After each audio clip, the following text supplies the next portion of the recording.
레디트, 당신의 인생에서 언제 웃음을 멈추고 나는 위험에 빠졌어 라고 생각했습니까? 나는 해변에서 멀지도 않은 부표까지 수영했습니다. 아마도 해변에서 200m 정도 떨어진 것 같았습니다.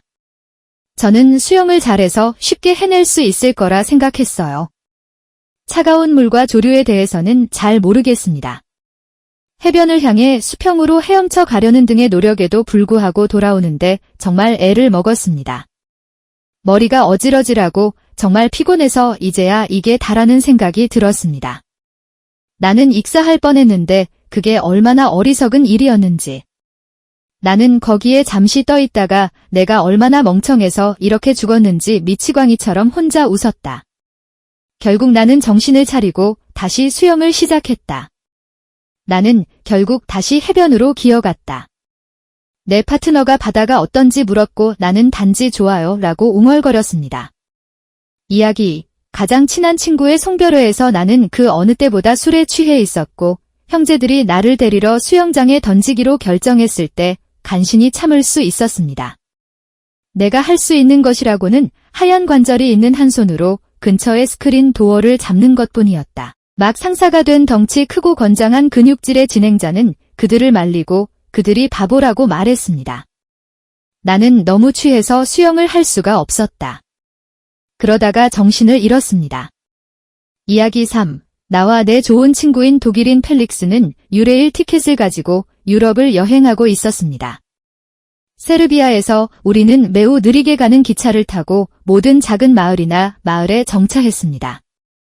무슨 이유에서인지 여기저기서 마차를 풀고 있어서 역마다 열차의 길이가 점점 짧아졌습니다.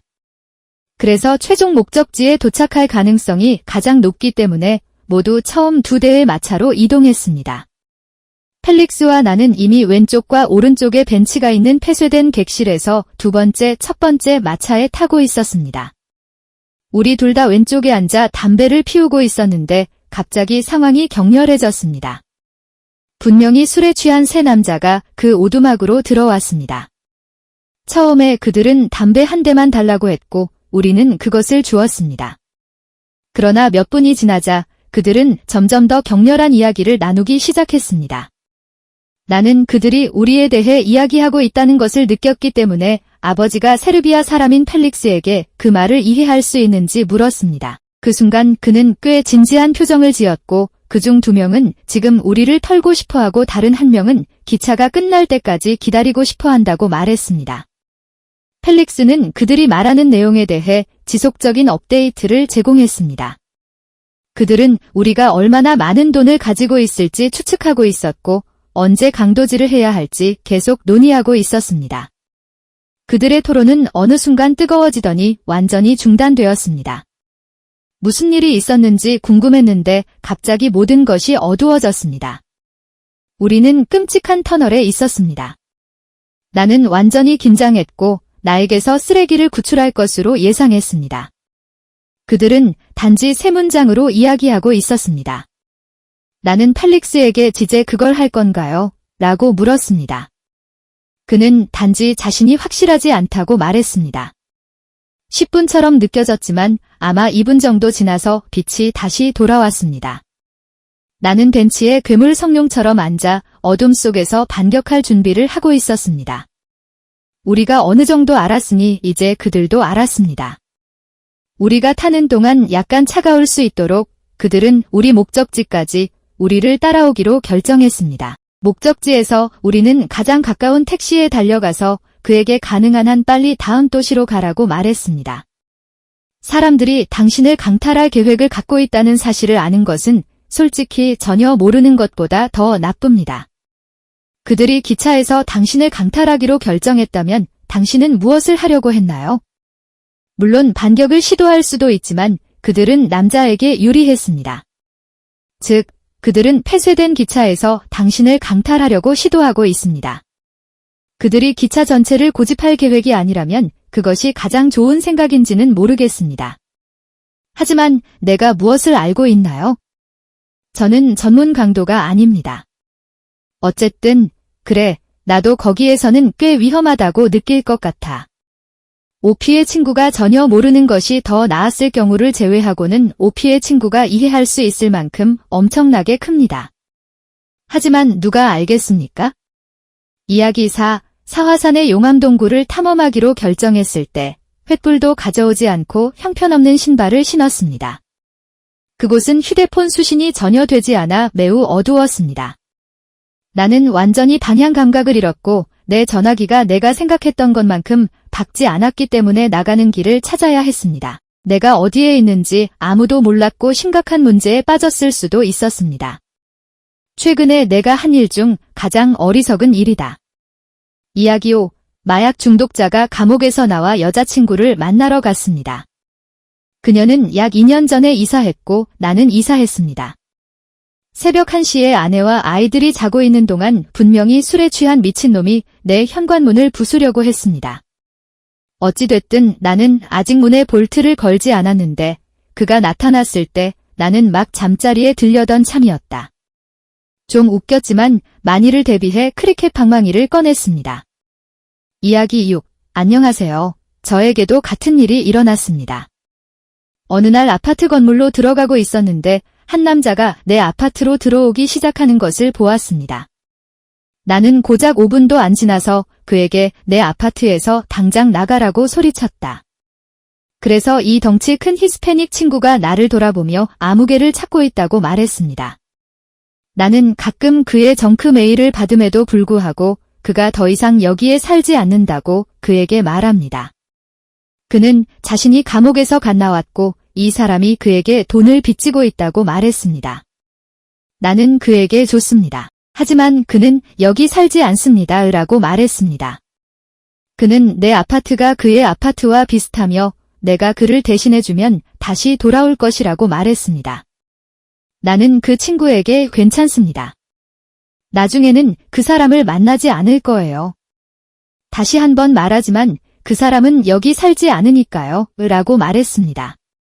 이야기 7. 폭우가 쏟아지는 가운데 휴스턴에서 우버에게 전화를 겁니다. 일 때문에 그곳에 머물렀던 영국인으로서 나는 돌발 홍수의 위험성을 막연하게만 알고 있었습니다. 실제로 악천후가 없는 나라 출신이기 때문에 당연히 해야 할 만큼 심각하게 받아들이지 않았습니다. 텍사스 원주민들은 의심할 바 없이 비가 오면 비가 많이 내린다는 사실을 확인합니다. 적어도 그날 아침에는 그랬습니다. 앱에서 우버에 전화하려고 했는데 몇 명의 운전자가 연속해서 취소했던 기억이 납니다. 그런데 친구 집에서 집으로 가는 길이라 정말 선택의 여지가 없었고 끈질기게 운전기사를 요청했습니다. 결국 나타난 운전자는 친절한 나이지리아 친구였는데 아마도 이것이 얼마나 위험한지 실제로 고려하지 않았을 것입니다. 현관문에서 택시까지의 4초의 짧은 여정에서 나는 흠뻑 젖었습니다. 마치 호수에 던져진 것 같았습니다. 우리는 둘 다 하하, 이 비 좀 봐라고 낄낄대고 있었는데 너무 심해져서 말 그대로 차 앞이 이라드도 보이지 않을 정도였습니다. 이 시점에서 우리는 고속도로에 있었고 기본적으로 갇혔습니다. 그런 다음 우리 둘 다 우버 앱에서 우리가 위험 구역에 있다는 알림을 받고 즉시 대피하기 시작했습니다. 그 다음 우리는 고속도로 옆에 물이 솟아오르고 자동차가 통제력을 잃기 시작하는 것을 보았습니다. 그 순간 우리 둘 다 미소가 잦아들었고 그래, 이런 상황에서는 사람이 죽는구나. 우리 둘 다 오늘 집에 안 갈 수도 있겠구나 라는 생각이 들었습니다. 항상 이 문제를 해결해야 하는 사람들에게는 어리석게 들릴 수도 있지만 그것은 내 인생에서 공동체에서 익사하거나 자고 있을 수도 있는 매우 실제적인 위험이 있습니다라는 진정한 두려움을 경험한 유일한 시간이었습니다. 오늘 저녁에 센터로 가 결국 그는 나를 집에 데려다 주었고 나는 그토록 감사한 적이 없었습니다. 그는 나로부터 꽤 큰 팁을 받고 포옹을 받았습니다. 편집, 궁금한 분들을 위해 말씀드리자면 이것은 허리케인 하비가 아니었습니다. 이것은 2016년 4월이나 5월에 발생한 정말 심각한 홍수였습니다. 이름이 있는지도 확실하지 않습니다. 나는 고속도로에서 좌초된 차에서 나오려다 익사한 여성을 포함하여 몇 사람이 사망했다는 것을 알고 있습니다. 내 친구 몇 명도 뒷마당에 악어와 뱀이 쓸려온 일이 적지 않다고 말했습니다.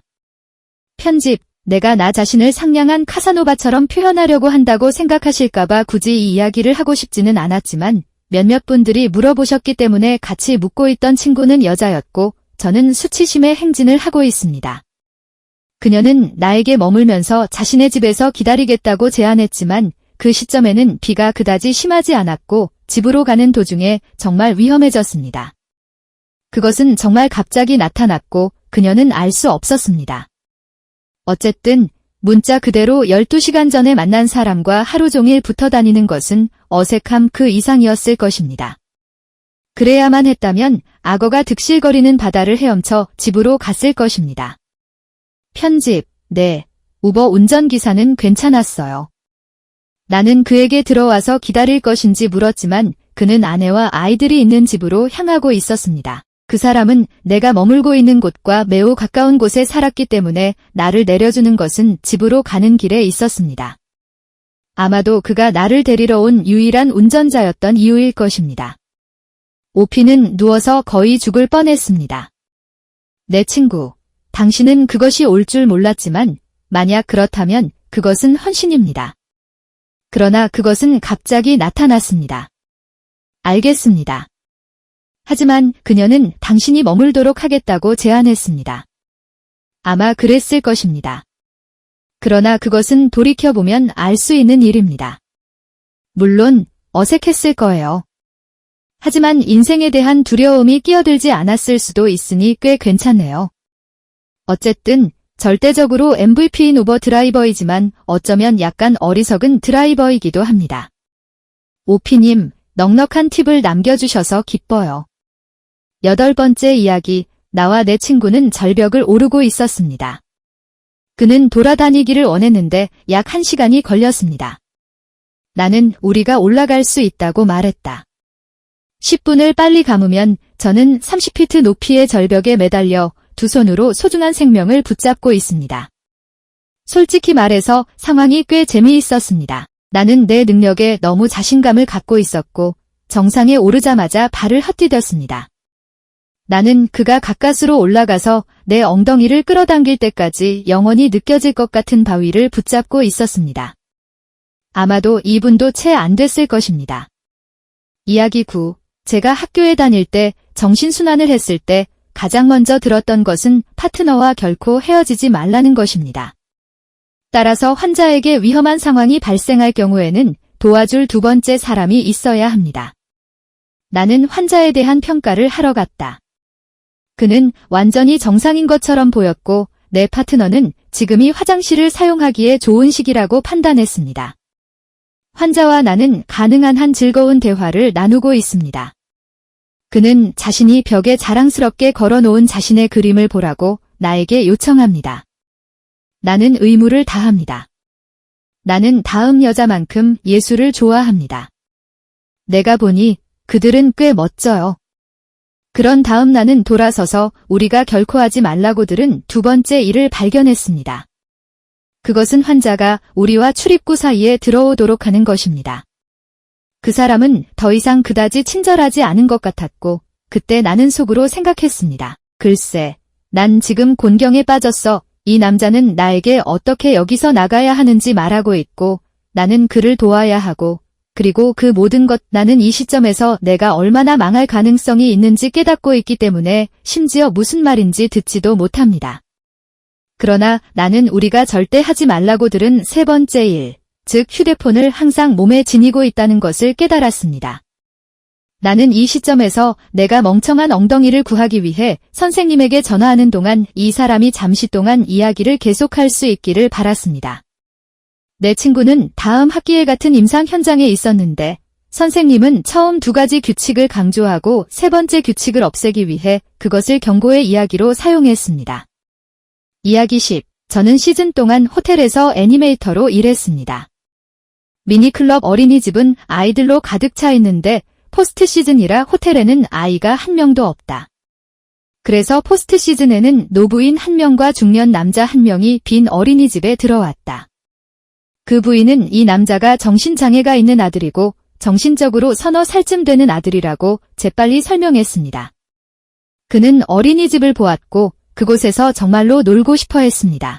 평소라면 받아들이지 않겠지만 주변에 아이들이 없어서 한동안 바쁘게 지낼 수 있다는 사실이 오히려 기뻤다.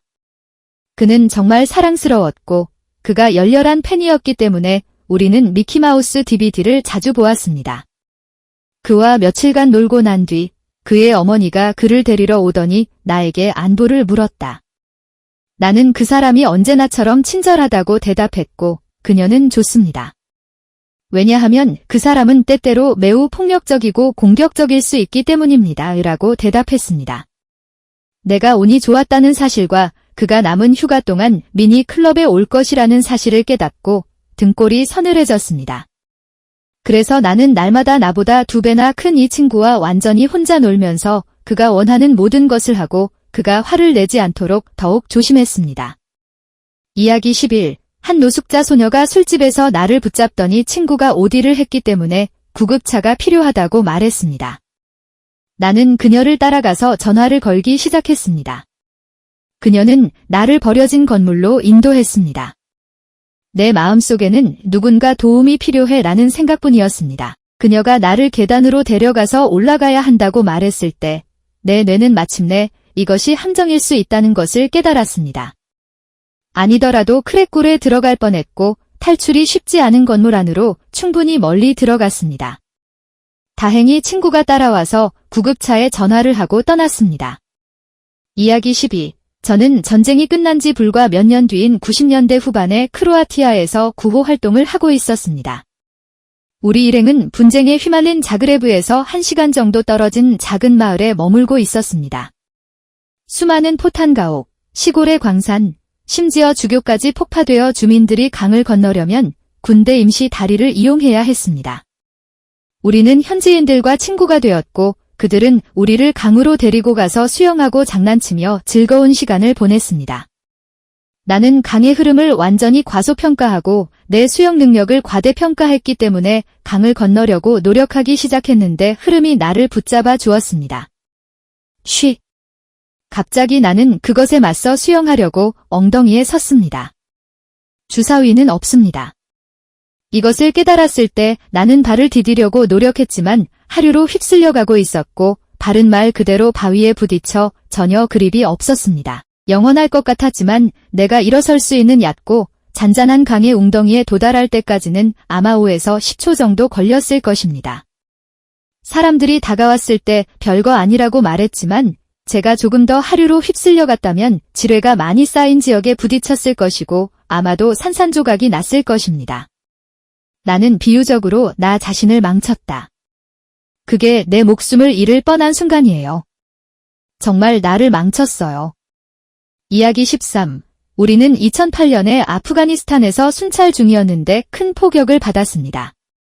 우리 소방팀은 낮고 느슨한 돌 SL 진흙 벽 뒤에 엄폐하여 효과적인 진압 사격을 할 수 없었습니다. 벽은 작은 총기로 뒤덮이면서 천천히 낮아지고 작아졌습니다. 우리는 공중 지원이 올 것이라는 것을 알고 있었지만 마치 형편없는 인디애나 존스 장면에 있는 것 같은 느낌이 들었습니다. 그러한 상황에서 당신이 스스로를 허탈하게 만드는 것을 막는 것은 바로 유머입니다. 글쎄, 오피. 네, 당신은 활발한 전쟁 지역에 있었으므로 나는 위험에 빠졌습니다가 적절한 반응입니다. 그렇게 말하면 끔찍합니다. 정말 끔찍합니다. 이야기 14. 나는 이 이야기를 이전에 일부 군대 이야기와 관련해서 말했지만 아마도 3년 전 내가 아직 스위스에서 현역으로 복무하고 있을 때였을 것입니다. 나는 탱크 승무원의 일원입니다. 그날 나는 대포의 장전수로 지정되었습니다.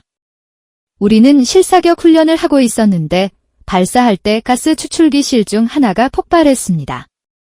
이것은 기본적으로 대포의 가스관 주위에 있는 원형 고무 링입니다. 레퍼드 A2 탱크를 찾아보면 바닥에 있는 두꺼운 튜브입니다. 연기가 승무원실로 역류하는 것을 방지하고 대신 외부로 배출하는 실 역할을 합니다. 이로 인해 밀폐된 승무원실은 연기와 코다이트의 지독한 냄새로 가득 차서 본질적으로 우리 모두의 눈을 멀게 했습니다. 그래서 여기 나는 바닥에 떨어뜨리고 싶지 않은 25kg의 고폭탄을 내 팔에 안고 눈이 멀고 연기에 휘감겨 글쎄, 난 죽는다라고 생각하고 있습니다. 분명히 나는 이리저리 더듬어 포탄을 운반용 트레이에 다시 넣고 동축 기관총 팬을 작동시키는데 성공했습니다.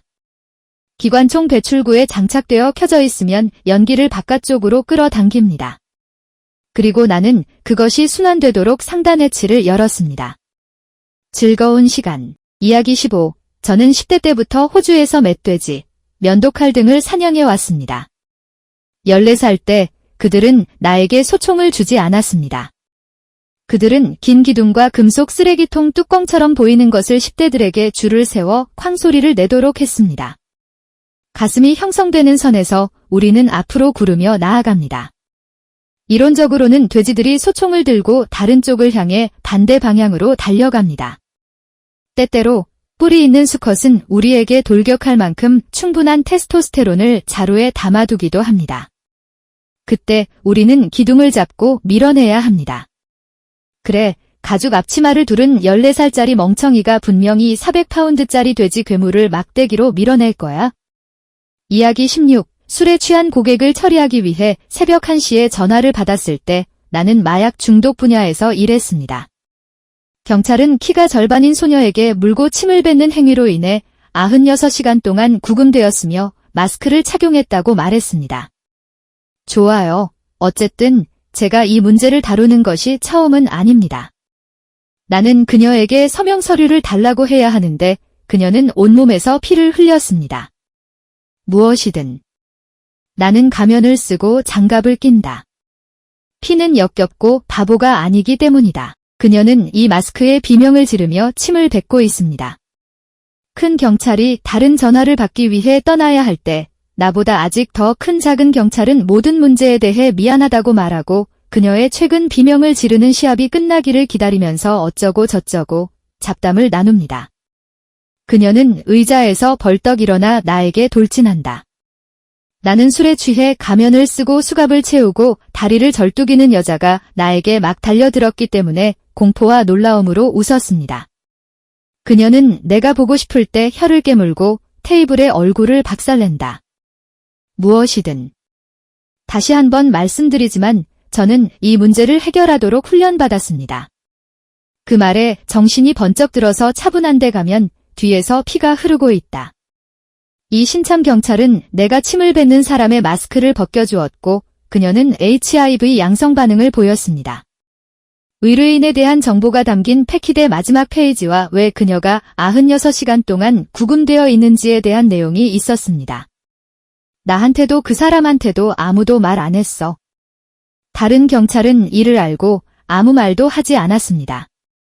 운 좋게도 그녀는 꽤 냉정하며 사과했습니다. 새벽 1시부터 혼자 피 때문에 건물 바닥 전체를 소독해야 했고 미친 사람처럼 웃었다. 누군가가 자기 몸을 깨물고 그림을 그릴 정도로 적극적으로 침을 뱉는 사람이 있다는 걸 다른 사람에게 알리는 건 은근히 아무도 모르니까. 혈액형이 HIV 양성이라는 것입니다. 그때든 고객이 나를 납치한 때든 상관없습니다. 옥피, 아니면 내가 납치됐어. 그것도 효과가 있어라고 그냥 버릴 수는 없습니다. 여기에는 이상한 맥락이 필요합니다. 어떻게 감히? 심지어 편집이나 아무것도 없습니다. 이야기 17. 나는 지능이 나의 강점이기 때문에 혼자 재미있어 보이는 박스키 트레이를 택했습니다. 스키를 타고 갈 수 없다는 것을 알았지만 주요 경로로 하이킹하기에는 너무 멀리 왔던 평평한 착륙장이 있는 높은 절벽에 이르렀습니다. 나는 스키를 벗어 던지고 아래로 내려갔습니다. 다리를 다쳤지만 심각하지는 않습니다. 계속됩니다. 몇 분 후 끝이 어디인지 알 수 있는 20km 자전거 트레일을 가리키는 표지판이 나타났습니다. 휴대폰 수신이 되지 않는 스키장의 오지에서 길을 잃을 수도 있다는 것을 그때쯤 깨달았습니다.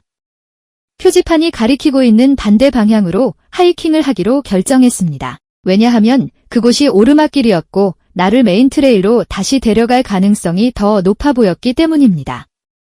몇 차례 속삭이는 욕설과 스키를 들고 깊은 눈과 스키 부츠를 신고 스케치처럼 보이는 나무 다리를 건너 오르막길을 30분 동안 하이킹한 후 나는 사람들이 모이는 스키장에 도착했습니다.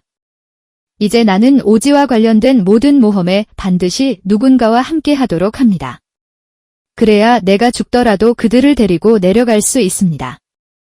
이야기 18. 간단히 말해서 제가 16살이었을 때 저는 등산로의 길이를 심각하게 오해했습니다. 해가 지기 몇 시간 전에 발견했어요. 저는 한 번도 하이킹을 해본 적이 없어서 출발하기 전에 트레일 기점에서 지도를 잠깐 살펴봤습니다. 본질적으로 슬래시가 있는 루프였기 때문에 길을 잃을 염려는 별로 없었습니다. 1시간 정도 하이킹을 했어요. 나는 중간 지점이라고 생각했던 지점에 도달하고 잠시 뒤로 물러섰다. 나는 일어나서 왔던 길로 돌아가는 대신 루프의 나머지 부분을 하이킹하기로 결정했습니다.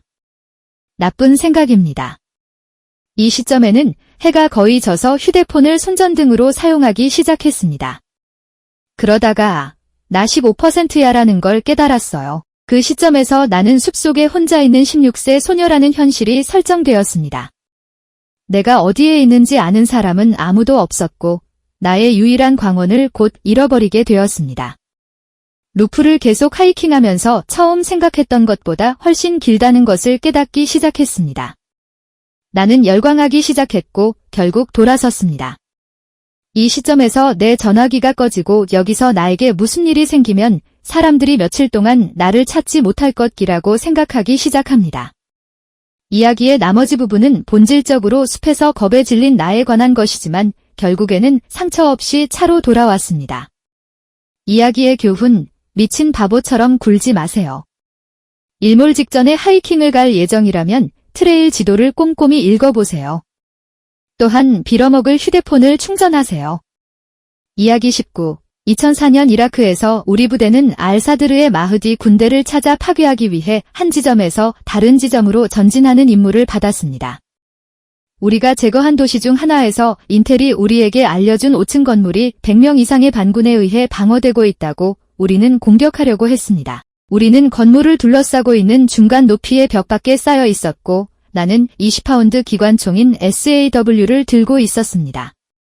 나는 벽을 넘어 부스트를 받았고 즉시 넘어져서 가시덤불에 갇히게 되었습니다. 총에 맞기를 기다리면서 죽는 방법이 참 어리석구나 라고 생각했던 기억이 납니다. 알고 보니 이 반군 거점은 실제로 2명의 친근한 친구가 있는 학교였습니다. 그곳은 전쟁 지역이지만 그건 루니툰의 죽음입니다. 당신은 벽을 넘어 가시덤불에 착지합니다. 네, 확실히 그렇게 할 수 있는 방법입니다. 그런 일은 일어나지 않아서 다행이에요. 오피. 이야기 17세에 나는 남자친구를 따라 내가 한 번도 가본 적이 없는 도시로 가기로 결심했습니다. 저는 꽤 작은 마을 출신인데 이곳은 제가 가본 도시 중 가장 큰 도시였습니다. 우리는 떠들썩했고 그는 우리를 보고 대마초를 피우자고 초대한 사람을 만났다고 말했습니다. 불안한데 남자친구는 멋있다고 하고 어릴 때부터 바보라서 그렇다고 말하고 따라간다. 버디는 좀 사야 한다고 해서 우리는 그의 차로 걸어가고 나는 뒤쪽에 탔습니다. 우리는 마약 중독자들로 가득한 공원에 갔습니다. 그리고 그는 우리에게 현금 뭉치를 보여주며 이 잡초가 얼마나 좋은지 이야기하고 있었습니다. 어쩌고 저쩌고. 그는 자신의 차에서 담배를 피우는 것을 꺼린다고 하여 우리는 그의 집으로 가겠습니다. 알람벨이 울리고 있는데 또 남자친구가 차분해 보여서 입을 다물고 우리가 어디로 가는지 어떻게 시내로 돌아올지 주의를 기울이려고 노력해요. 버디의 전화벨이 울리고 그는 누구에게나 친구 몇 명, 남자와 어린 여자를 데려오겠다고 알립니다. 그래서 지금 저는 당황하고 있습니다. 우리가 돌아올 것을 기대하고 있는 친구들과 우리가 이 훌륭한 사람들과 어떻게 여행하고 있는지에 대해 빠르게 이야기하고 아무도 모르게 실종될 방랑자처럼 보이지 않으려고 정말 열심히 노력하고 있습니다. 그래서 우리는 이 건물에 도착해서 그의 아파트로 들어갔습니다. 거기에는 플라스틱으로 덮인 소파가 있었습니다. 그는 싸구려 성인용 콘텐츠를 깔고 주방에서 가져온 맥주 한 잔을 나에게 권하려고 합니다. 나는 바보이지만 그렇게 바보는 아니기 때문에 거절합니다.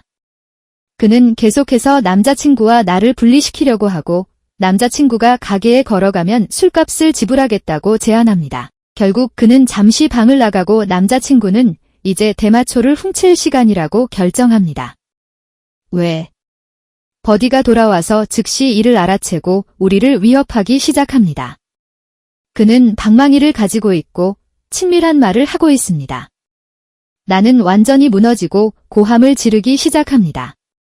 나는 위기에 잘 대처하지 못한다. 나는 흐느끼며 그에게 떠나고 싶다고, 엄마를 보고 싶다고, 그 사람을 때리고 싶지 않다고 말하고, 그냥 떠나면 안 되나, 어쩌고, 어쩌고, 어쩌고. 그는 다소 당황했고 상황은 어색하게 진정되었습니다. 우리는 떠난다. 남자친구와 나는 낯선 도시에서 처음으로 엄청난 싸움을 벌였습니다. 나는 관계에 대해 많은 조언을 할 자유가 없습니다. 즉, 이것은 좋은 남자친구처럼 들리지 않습니다. 제가 전문가는 아니지만 의사결정 능력이 부족한 것 같습니다. 하지만 그게 바로 나야? 이야기 21. 전 애인과 나는 5년을 함께한 뒤 헤어졌습니다. 멍청한 나는 그 어느 때보다 술에 취한 채 그녀에게 프러포즈했던 곳, 저수지에 걸린 바위 절벽 같은 곳으로 차를 몰고 모닥불을 피웠다. 때는 한겨울이었고 나는 점점 더 취해서 거기 앉아 있었고 나 자신도 끝장날 것이라고 확신했습니다. 나는 그것을 사용하려는 의도로 산탄총을 가져왔습니다. 글쎄, 나는 멍청하게 절벽 너머를 바라보다가 밖이 칠흑같이 어두운데 술에 취해 얼어붙은 겨울바다에 빠졌다. 어쨌든 나는 밖으로 나가서 다시 불 속으로 돌아왔습니다. 나는 금방 깨달았다. 아, 겨울이니까 흠뻑 젖어 있어. 사람이 이렇게 얼어 죽는구나. 그래서 나는 트럭으로 돌아가서 옷을 벗고 히터를 틀고 기절할 때까지 더 취했습니다. 다음 날 아침에 벌거벗은 채 일어났더니 바보가 된 기분이었습니다. 겨울에 숲속에서 술에 취해 얼어 죽는다는 이야기를 많이 듣고 내가 얼마나 죽음에 가까워졌는지 깨닫게 되었습니다. 몇 주 동안 스스로 목숨을 끊고 싶었는데 그런 식으로 나가고 싶지 않았기 때문에 이상했습니다. 모르겠습니다. 암울한 시기였지만 그런 일이 일어나서 기쁘다. 이야기 22. 나는 해변에서 열린 어느 큰 대학 파티에 참석하고 있었습니다. 나는 아는 사람이 아무도 없었다. 내 친구들은 다른 곳에 있었어요. 나는 맥주를 마시며 바닥에 슬픈 표정으로 앉아있는 이 소녀와 대화를 나누고 있었습니다. 그녀는 친구가 필요한 것처럼 보였습니다. 그녀는 충격을 받았고 많은 말을 아끼고 싶지 않은 것 같았습니다. 나는 걱정했다. 그런데 이 셔츠를 입지 않은 친구 형제가 행진하며 소리를 지르며 야, 너 미친 싸움을 원해? 내가 내 엉덩이를 때려줄게. 내 친구들도 모두 나와 함께 할 거야 라고 소리칩니다. 이제 저는 괴짜입니다. 이 사람은 나한테 전혀 위협을 받아서는 안 됐는데 그랬어요. 그의 친구 중 한 명이 고개를 끄덕이며 나보다 큰 남자가 여러 명 있으면 내 엉덩이를 완전히 때릴 것이라고 단언했습니다. 우와. 나는 낄낄 웃었지만 그의 뒤에 있는 합리적인 친구 중 한 명이 형이 들을 수 없다는 손짓을 하며 말했다. 얘야, 그냥 가버려. 그 사람 미친 정신이거든. 그냥 가. 걔는 아무것도 안 할 거야. 이 일을 하려면 그 형 옆을 지나가야 했고 그에게 괜찮아, 친구라고 말했습니다. 그는 단지 그래, 맞아, 이 작은 암컷 개야 라고 소리쳤습니다. 에필로그. 그날 밤 바 크롤링을 마친 후 호텔로 끌려가는 사람이 누구인지 추측해보세요. 형이에요.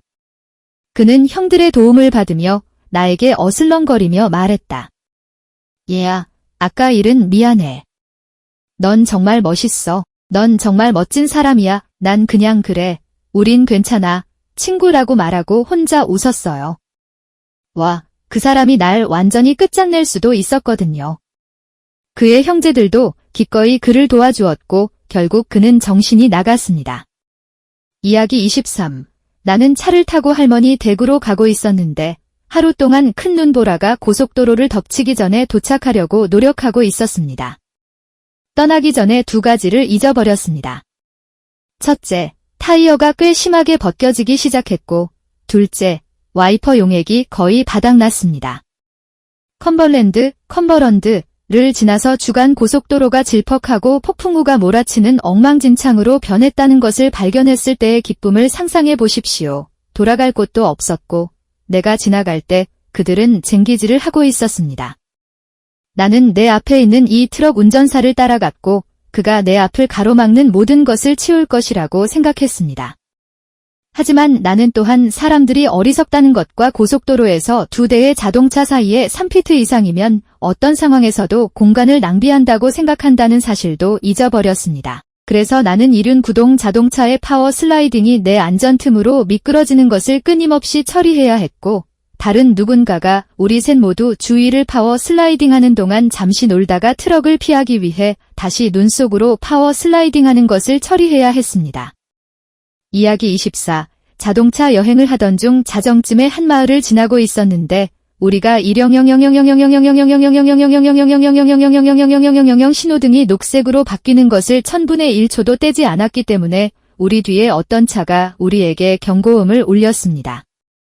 그래서 우리는 그것들을 뒤집었습니다. 나쁜 생각입니다. 그 차 안에는 마약상 2명이 있었는데 한 명은 조수석 창문에 있었는데 창밖에 매달려 우리에게 욕설을 퍼부었습니다. 우리는 다음 빨간 신호등에 멈춰섰고 그는 차에서 뛰어내려 우리 차를 향해 천천히 걸어오기 시작했습니다. 내 친구가 운전을 하다가 차를 몰고 갈 수 있도록 차를 후진하기 시작합니다. 알고 보니 이빨은 없었고 마약 중독자의 다리에는 이상한 금속 막대가 숨겨져 있었습니다.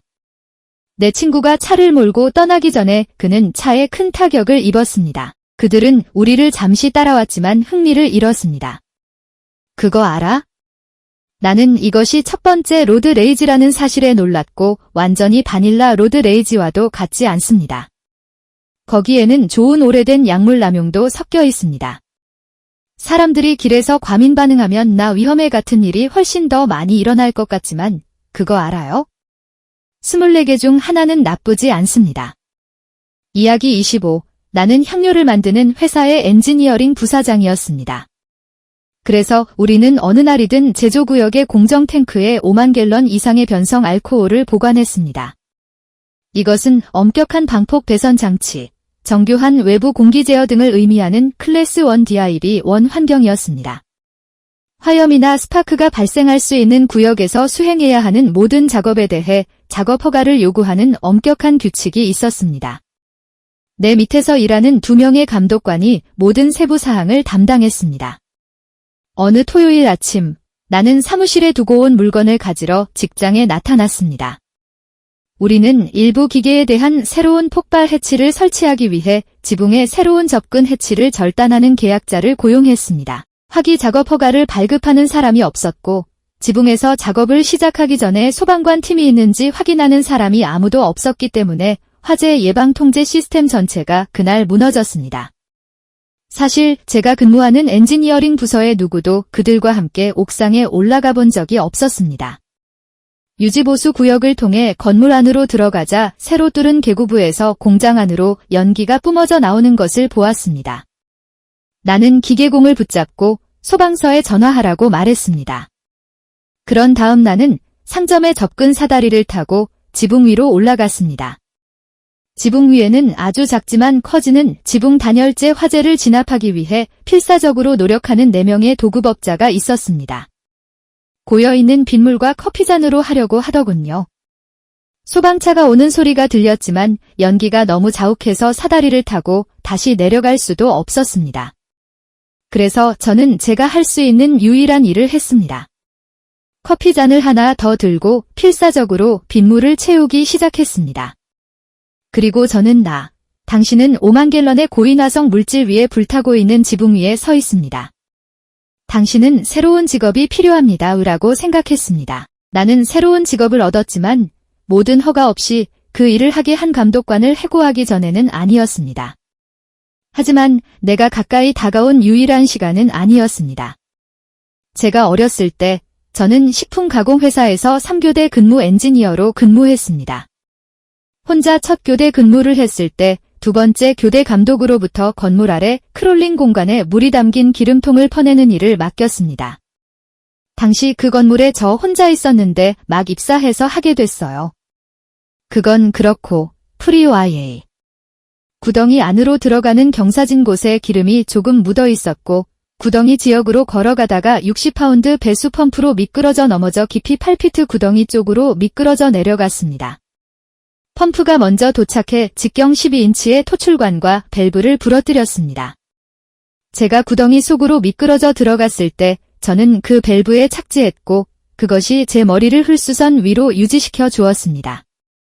펌프와 함께 사용하기 위해 연결한 라이브 연장 코드를 제외하고는 몸을 빼내기 위해 붙잡을 수 있는 것이 아무것도 없었습니다. 바깥 기온은 5도였고 앞으로 6시간 동안은 아무도 예정되어 있지 않다는 것을 알았습니다. 나는 핫도그 공장 밑에 있는 기름통에서 얼어 죽을 것이라고 확신했습니다.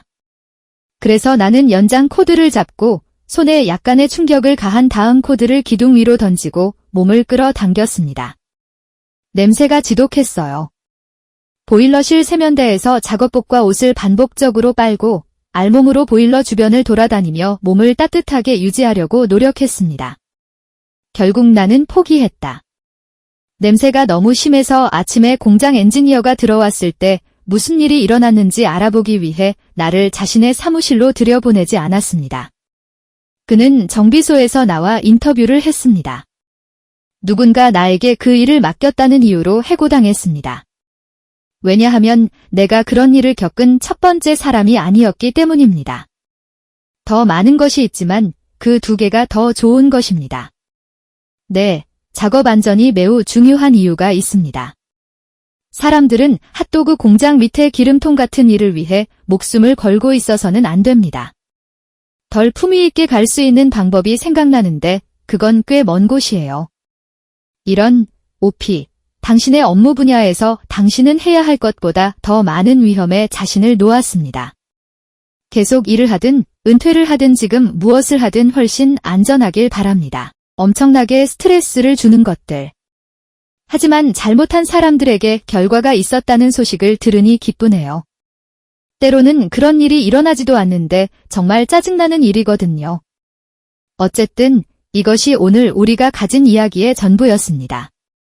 랠프 위그검의 순간에 자신이 위험에 처해 있다고 생각한 적이 있습니까? 그렇다면 댓글에 적어주세요. 나는 여러분이 이것들 중 몇 가지를 가지고 있어야 한다고 생각합니다. 그래도 지금은 시청해주셔서 정말 감사드립니다. 낮이든 밤이든 어디에 계시든 멋진 시간 보내시기 바라며 다음 영상에서 뵙겠습니다.